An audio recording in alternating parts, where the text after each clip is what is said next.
கந்தா என்றே வந்தவர்க்கெல்லாம் தந்தாய் கோடி திருமுருகா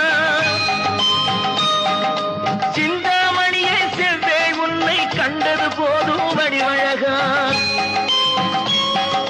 கந்தா என்றே வந்தவர்க்கெல்லாம் தந்தாய் கோடி திருமுருகா சிந்தாமணியே செவ்வே உன்னை கண்டது போதும் வடிவழகா அடியவர்க்கு ஒரு விருந்தே பிணி பல தீர்க்கும் அருமர